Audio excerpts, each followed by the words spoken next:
2014년 4월 3일 경기도의 한 커피숍에서 60대 여성 문 씨와 30대 남성 최 씨가 서로 이야기를 나누고 있었어요.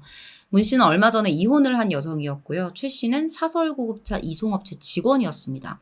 한참 이야기를 하고 있었는데 갑자기 문 씨가 최 씨에게 충격적인 제안을 하나 해요. 남편의 의처증 때문에 너무 힘들다. 아무도 모르게 남편을 평생 못 나오는 곳으로 넣어달라.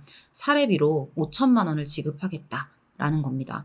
이걸 또 최 씨는 그대로 받아들입니다.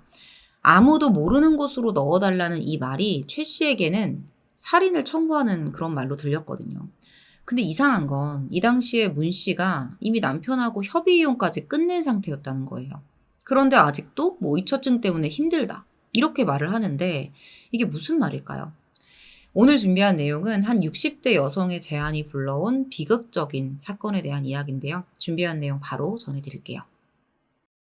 일단 이혼한 전 남편을 사라지게 해달라고 했었던 이 문 씨에 대한 이야기부터 해볼게요.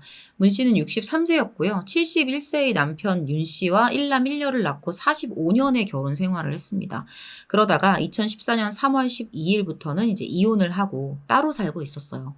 그럼 대체 왜 살인 청구를 했을까? 이 제안을 받아들였던 30대 남성 최 씨는 이 문 씨의 제안을 받아들이면서 동시에 자신이 평소에 알고 지내던 전직 병원 사무장 출신인 47세 김 씨에게 전화를 겁니다. 그리고 이렇게 말해요. 내가 아는 사람이 남편 의처증이랑 폭력이 심하다고 한다. 내가 5천만 원 줄 테니까 그 남편을 죽여달라. 이런 말이었습니다. 자, 김 씨의 반응은 어땠을까요? 돈을 줄 테니 사람을 죽여달라라는 말을 들으면 너 미쳤어? 이게 뭐 하는 짓이야? 이런 말이 나와야 정상인데 김 씨는 최 씨의 제안을 그대로 받아들여요. 그리고 이번에 김 씨는 평소에 잘 알고 지냈던 구급센터 직원인 39세의 한 씨에게 연락을 해서 함께 청부살인 작업을 하자라고 제안합니다. 한 씨는 이걸 또 그대로 받아들여요. 다 정상이 아니죠. 당시에 두 사람 모두 경제적으로 빈곤한 상황이긴 했지만 그렇다고 해도 그 어떤 망설임도 없이 살인을 하자는 말에 오케이를 하는 건 너무 소름 돋지 않나요? 그렇게 두 사람은 윤 씨를 살해할 계획을 구체적으로 짜기 시작합니다. 그러니까 실질적으로 이 살인을 계획했던 사람은 이 하단에 2명이에요. 그러면 이렇게 말도 안 되는 나를 향한 살해 모의가 어디선가 이루어지고 있는 동안 대상자였던 윤 씨는 뭘 하고 있었을까요? 이분이 직업이 택시기사예요. 원래 하던 일인데 이혼을 하고 나서는 이제 월세방을 얻어서 혼자 지내면서 택시기사 일을 계속 하고 있었습니다. 이런 일상을 살면서, 이런 평범한 일상을 살면서 누군가 나를 죽이려고 모의하고 있다라는 사실을 어떻게 상상이나 했겠어요. 2014년 5월 10일 토요일 윤 씨는 동료와 식사를 하고 헤어져요. 일요일은 쉬기로 했던 날이었고요. 근데 동료와 헤어진 이후로 윤 씨가 전화 연결이 되지 않습니다. 그리고 택시 회사에 출근도 하지 않아요. 이상하죠? 가족들이 월세방에 찾아가 봤는데 집에도 없었어요. 걱정이 돼서 이 동료들과 가족들이 윤 씨를 직접 찾아 나섭니다. 그런데도 윤 씨를 찾지 못했고요. 목격한 사람도 없었어요.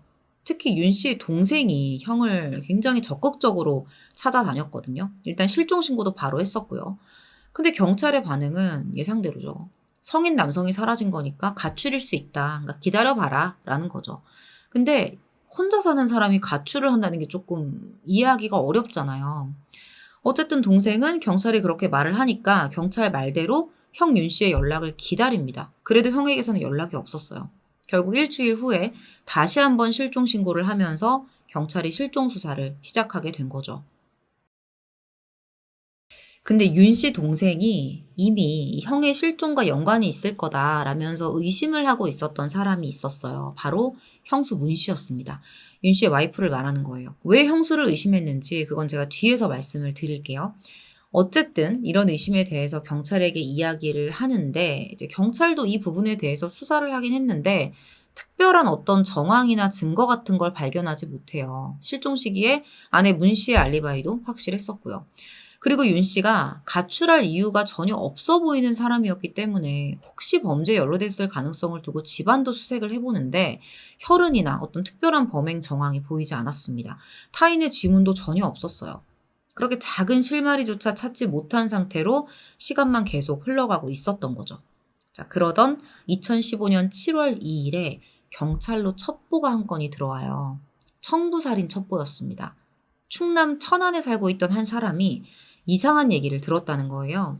어떤 남성들이 70대 남성을 납치해서 살해하고 유기했다라는 이야기를 떠벌리고 다녔다는 거죠. 마치 자랑이라도 하듯이. 이 제보자는 그 남성들이 누구라는 내용까지 구체적으로 경찰에 제보를 합니다.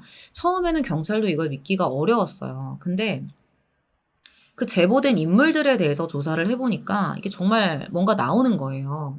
이 사람이 과거에도 누군가를 납치하려다가 미수에 그친 전력이 있었던 거죠. 그리고 이게 그냥 넘길 제보가 아니라고 확신을 하게 됐던 어떤 결정적인 상황들도 있었습니다. 첩보 내용 속에 있던 그 70대 남성에 대한 내용과 실종된 윤 씨의 상황이 딱딱 맞아 떨어진 거예요. 마치 맞추기라도 했던 것처럼. 그리고 실제 윤 씨가 실종된 그 시점 전에 유독 이 남성들이 자주 접촉했던 그런 흔적도 발견할 수 있었습니다. 윤 씨의 주거지 근처를 사전에 답사했던 정황도 있었고요. 경찰은 이런 첩보 내용과 조사된 내용을 바탕으로 해서 그 남성들을 일단 찾아서 불러요. 이 사람들이 바로 앞서 나왔던 이 아래쪽에 있는 사진, 김 씨와 한 씨였습니다. 경찰의 강력한 추궁에 두 사람은 자신들이 70대 남성을 납치하고 살해한 뒤에 안매장한 사실까지 모두 인정했어요. 그러면서 자신들이 윤 씨의 이혼한 전처 문 씨의 사주를 받고 범행을 저지른 것이다 라고 주장을 해요. 그리고 어디에 시신을 유기했는지까지 다 털어놓습니다. 2015년 12월 15일 오후 4시 반 경찰은 범인들의 진술을 토대로 경기도 양주의 한 야산에 묻혀있던 윤 씨의 시신을 찾아내요. 살인을 사주했던 전부인 문 씨 역시 통신수사, 통장거래 등의 증거를 바탕으로 구속됩니다. 자, 그러면 범인들은 대체 왜, 그리고 어떻게 이 청부살인을 진행했던 건지 그 내용을 좀 이야기해 드릴게요. 사건 초반에 나왔던 이 카페에서 문 씨에게 처음 청부 제안을 받았던 최 씨 있었잖아요. 이 최 씨는 김 씨에게 제안을 했었죠. 김 씨는 또 한 씨에게 이 말을 전했었고요. 그렇게 김 씨와 한 씨가 윤 씨를 살해하기로 결정을 했던 거죠. 범행에 대해서 이제 구체적으로 논의를 하기 시작해요. 그렇게 결정된 게 일단은 납치였습니다. 그래서 피해자가 사는 곳 주변을 왔다 갔다 하면서 납치하기 좋은 시간이 언젠지, 어느 포인트에서 해야 되는지, 이동 동선은 어떻게 되는지 이런 것들을 다 파악하기 시작한 거예요. 그리고 2014년 5월 10일 범행 장소에 구덩이를 미리 파놓고 실행을 위한 준비까지 마칩니다. 그렇게 이틀이 지나요. 5월 12일에 승합차를 타고 피해자 집 앞에서 이제 기다리고 있었어요. 택시기사다 보니까 출근을 되게 이른 시간에 했었거든요. 새벽 3시였습니다. 윤 씨가 집을 나섰고요. 두 사람은 순식간에 윤 씨를 납치해요. 윤 씨를 차에 밀어넣고 결박을 했고요. 테이프를 얼굴에 감아서 질식시킵니다. 그렇게 질식사를 하게 됐던 거예요. 그리고 나서는 새벽 5시에 미리 구덩이를 파뒀던 양주의 야산에 윤 씨의 시신을 유기합니다. 철저히 정말 돈 때문에 벌어진 일들이에요. 그리고 나서 이 피해자의 전 부인이었던 문 씨는 모든 일이 성공적으로 마무리됐다는 소식을 듣자마자 최 씨에게 5천만 원을 전달했고요. 최 씨는 그걸 또 김 씨에게 그대로 5천만 원을 전달합니다. 김 씨는 그중에 1,400만 원을 한 씨에게 줘요. 그러니까 본인이 3,600을 지금 갖게 된 거죠. 이렇게 사건의 전말이 드러나게 된 건데 경찰이 이 과정에서 뭔가 좀 이상한 걸 발견해요. 살인을 청부했던 전부인 문 씨가 이전에도 이 피해자에게 해를 가하려 했었던 정황이 있었던 겁니다.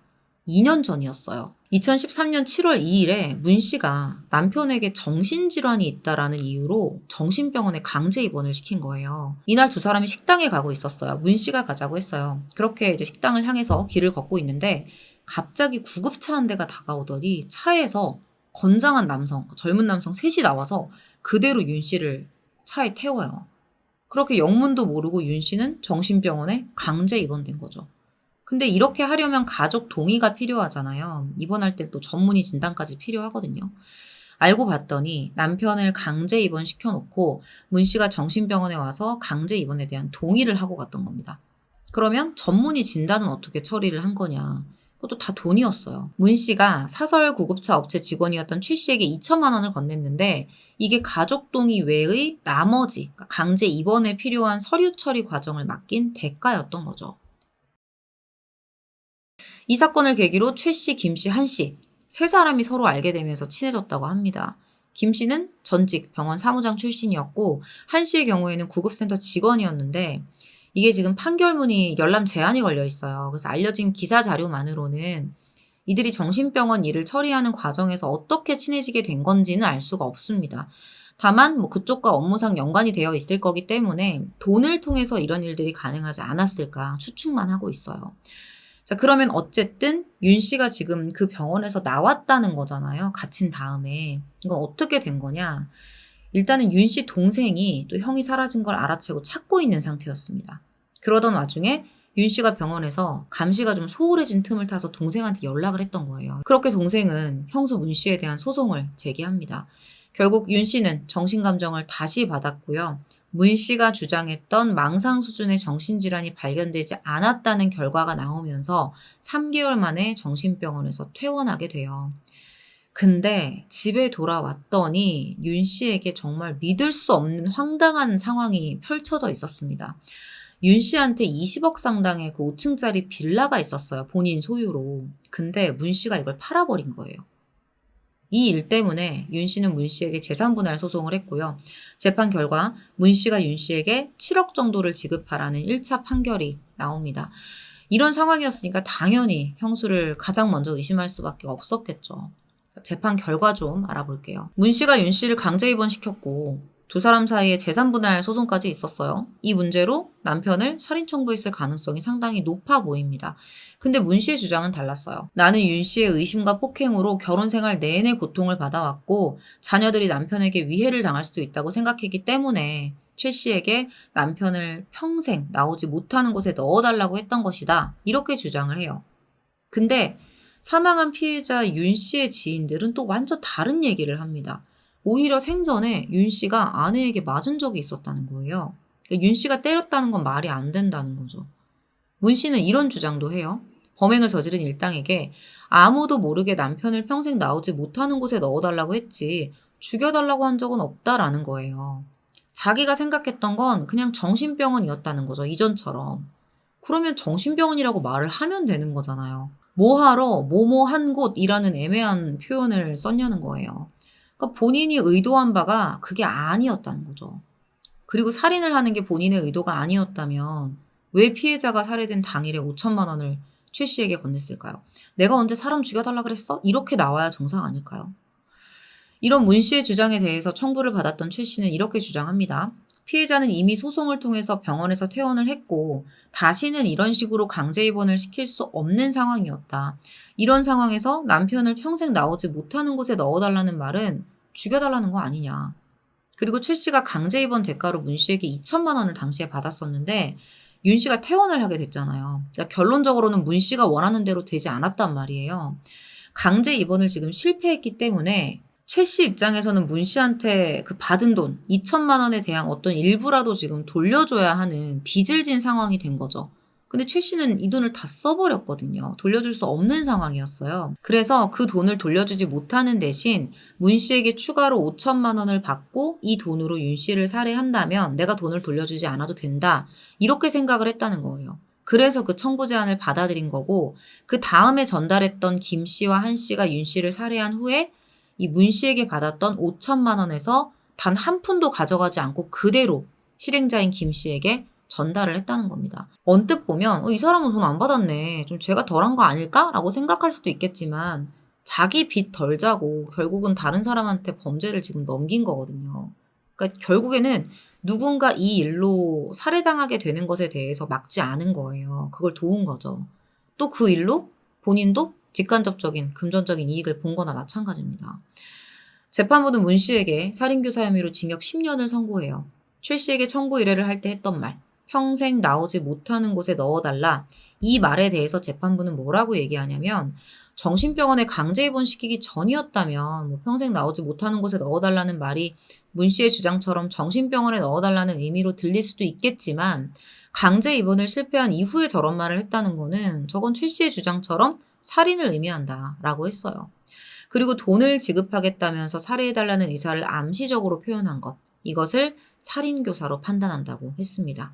그러나 문 씨가 결혼 기간 동안 남편에게 폭행당해왔던 것, 그리고 자녀들이 해를 입을까 봐 걱정했던 점 등을 참작했다면서 양형의 이유를 설명해요. 청부를 받고 김 씨와 한 씨에게 의뢰했던 최 씨는 살인을 교사한 점, 그러나 받은 돈 5천만 원을 그대로 전달해 경제적 이득은 없는 점을 고려해 징역 15년이 선고됩니다. 그리고 김 씨와 한 씨에게는 돈을 받을 목적으로 차량 등을 미리 준비하고 피해자를 납치해 살해하고 매장했다면서 각각 징역 25년과 20년형을 선고하면서 재판이 끝나요. 근데 얼마 후에 검찰이 첩보를 하나 또 입수하게 됩니다. 김 씨랑 한 씨와 함께 복역하던 재소자에게 들어온 첩보인데 이 두 사람이 이 사건을 저지르기 이전에 비슷한 방식으로 범행을 저지르고 그러니까 사람을 죽이고 시신을 유기한 적이 있다는 거예요. 매장 장소는 정확하게 알 수 없지만 굉장히 신빙성이 높은 제보였기 때문에 바로 수사 전담팀을 꾸려서 시신을 유기했을 것으로 추정되는 여러 야산의 항공사진을 촬영합니다. 그리고 분석을 통해서 시신을 유기했을 것으로 추정되는 가장 근접한 장소를 찾아내요. 충남 홍성군에 있는 야산이었어요. 이곳을 매장지로 특정한 뒤에 주변을 수색해서 매장 장소로 추정되는 곳을 찾았는데 정말 그곳에 백골 시신이 있었습니다. 첩보 내용이 사실이었던 거죠. DNA 분석 결과 그는 49세의 남성 최 씨로 밝혀져요. 알코올 중독 환자로 이제 정신병원에 입원해 있다가 퇴원을 한 후에 갑자기 사라졌었거든요. 경찰은 백골 시신 부검을 통해 밝혀진 내용, 과학수사 기법 등을 동원해서 최 씨의 사망 당시 상황을 재구성합니다. 동시에 계좌 추적까지 했는데 이미 사망했을 것으로 추정되는 그 시기에도 돈이 계속 빠지고 있었던 거예요. 그래서 이 흐름을 역으로 확인을 해봤더니 그 종착지가 바로 김 씨와 한 씨였습니다. 검찰은 윤 씨 사건으로 이미 교도소에 수감 중이던 두 사람을 불러서 수사를 했고요.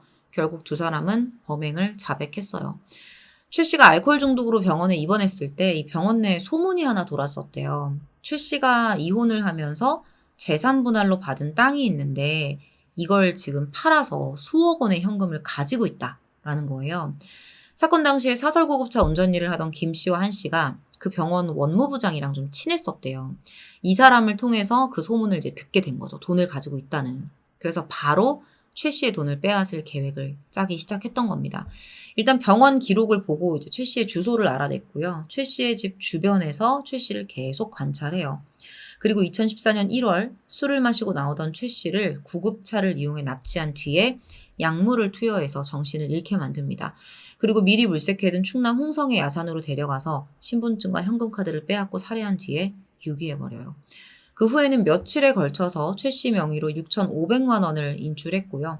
최 씨의 신분증으로 대부업체에서 수백만 원을 대출합니다. 대포폰을 여러 대 개통하기도 했었고요. 이런 과정을 한번 경험을 했기 때문에 이후에 윤 씨를 살해하는 과정도 막힘없이 진행됐던 거예요. 되게 비슷하잖아요. 이 사건에는 김 씨와 한 씨 외에도 최 씨의 개인정보를 전달했던 정신병원 원무부장, 약물을 제공한 간호조무사, 그리고 최 씨를 납치할 때 사용한 사설구급차를 제공한 운전기사까지 3명이 공범으로 지목되면서 처벌을 받게 됩니다. 이 사건 후에 아무 일도 없었으니 대범하게 윤 씨를 살해할 계획까지 세웠던 거죠. 그렇게 해서 자신들이 6천만 원 이상의 금전적인 이득을 얻고 나니까 그야말로 돈에 미친 거죠. 항소심 재판은 최 씨의 살인사건까지 모두 포함을 해서 진행이 돼요. 두 사건에 대해서 대부분 사건을 주도한 건 김 씨였고 한 씨는 동조하고 돕는 역할을 했었거든요. 항소심 재판부는 김 씨가 다른 사람을 사건에 끌어들이고 구급차를 이용하는 등 범행을 주도적으로 했다면서 원심의 판결을 깨고 무기징역, 한 씨에게는 징역 24년을 선고합니다. 피해자의 아내 문 씨도 항소해요. 1심에서는 남편의 정신질환으로 인한 의심과 폭행 때문에 결혼 생활이 힘들었다는 점이 참작이 됐었잖아요. 근데 항소심 재판부는 그 내용을 인정해주지 않습니다. 가정폭력에 시달렸다고는 하지만 사건 당시에는 이미 이혼을 해서 각자의 삶을 살고 있었는데 그런 주장이 지금 말도 안 된다는 거죠. 그리고 반성은커녕 살인교사 자체를 부인하는 태도를 지적하면서 징역 15년을 선고합니다. 원심 때보다 5년이 오른 거예요. 이후에 김 씨는 상고를 포기하면서 무기징역이 확정됐고요. 한 씨와 문 씨는 상고했지만 원심과 동일한 판결이 나옵니다. 사건에 관한 판결문은 지금 열람 제한이 걸려 있어서 알코올 중독 환자였던 최 씨 측에서 어떻게 진행을 하고 있었는지에 대한 부분은 지금 확인이 되지 않았습니다. 김 씨와 한 씨, 진짜 엄청난 인간들이죠. 근데 앞선 그 범행 2건 말고 또 있었어요. 범행 의혹이. 2014년 7월에 인터넷을 통해 알게 된 또 다른 피해자를 납치해서 5천만 원을 빼앗은 정황이 발견이 됐었거든요. 그러니까 서로 범죄 호흡을 맞춘 게 하루 이틀이 아니었던 겁니다. 문 씨를 제외한 김 씨와 한 씨, 최 씨, 이 세 사람은 전현직 의료업계 종사자였어요. 환자를 주로 상대하고 개인정보에 접근할 가능성이 높은 직업이기 때문에 사실 누구보다 높은 윤리의식을 필요로 하거든요. 근데 결국 내면의 범죄 욕구를 숨기지 못하고 자신의 자리를 이용해서 사람까지 죽이는 살인자가 되어버린 거죠. 돈에 눈이 멀어서 남편을 죽이려 했던 문 씨도 마찬가지입니다. 오늘 준비한 내용은 여기서 마무리하도록 하겠습니다. 긴 시간 시청해주셔서 감사합니다.